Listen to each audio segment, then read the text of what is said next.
Amina, s'il te plaît, laisse-moi expliquer. Je ne veux rien entendre. Ce n'est pas ce que tu crois, je te jure. Le couloir était devenu une prison d'air glacé.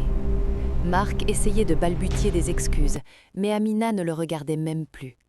Ses yeux étaient fixés sur Fatou, qui affichait un calme insolent, réajustant son foulard comme si de rien n'était. « Amina, s'il te plaît, sortons parler dehors », tenta Marc en voulant prendre son bras. Amina retira son bras d'un coup sec, comme si elle venait d'être brûlée.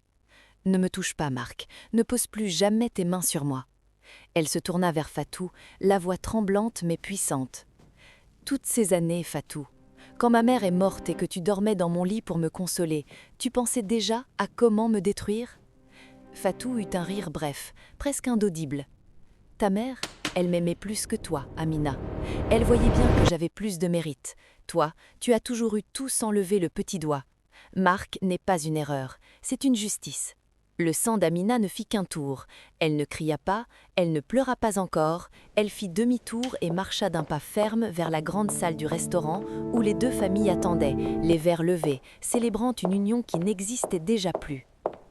Dans la salle de fête, le père de Marc se leva, un large sourire aux lèvres. « Ah, voilà nos futurs mariés.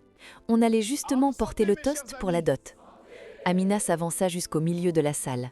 Le silence s'installa, lourd, car tout le monde vit son visage décomposé.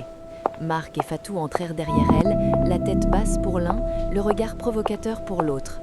« Papa, maman » commença Amina en s'adressant à ses beaux-parents. « La fête est finie. Il n'y aura pas de mariage. » Un murmure de choc parcourut l'assemblée. La mère de Fatou se leva, inquiète. « Amina, ma fille, qu'est-ce qui se passe? Marc a dit quelque chose ?» Amina prit le verre de champagne sur la table devant elle. Elle ne le but pas. Elle se tourna vers Fatou, qui s'était arrêtée à quelques mètres. « Ma jumelle, mon amie d'enfance veut vous dire quelque chose, » dit Amina d'une voix glaciale. « Fatou, pourquoi ne pas raconter à tout le monde ton magnifique week-end à Bassam avec mon fiancé? Pourquoi ne pas leur expliquer que tu es sa justice ?» Le silence qui suivit fut plus terrifiant qu'un orage. La mère de Fatou, présente dans la salle, poussa un cri d'horreur, en couvrant sa bouche. « Fatou, qu'est-ce qu'elle raconte ?» cria son frère en se levant brusquement. Marc essaya d'intervenir. « C'est une erreur. Amina a mal compris. » « Mal compris ?» Amina sortit le téléphone de Marc, qu'elle avait réussi à saisir dans la confusion du couloir. Il était déverrouillé. Elle monta le volume d'une note vocale qu'elle venait de trouver et la posa près du micro du DJ.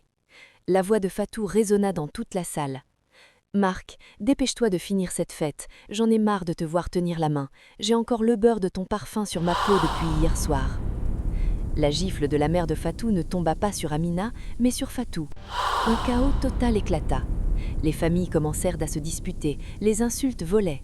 Au milieu de ce désordre, Amina retira sa bague de fiançailles. Elle s'approcha de Fatou, qui saignait un peu de la lèvre après la gifle.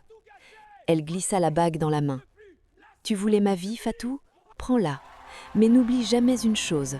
Un homme qui trahit sa reine avec une servante finira toujours par trahir la servante avec une autre. » Amina sortit de la salle sous les regards médusés, laissant derrière elle les débris d'une amitié de 20 ans et un mariage en cendres.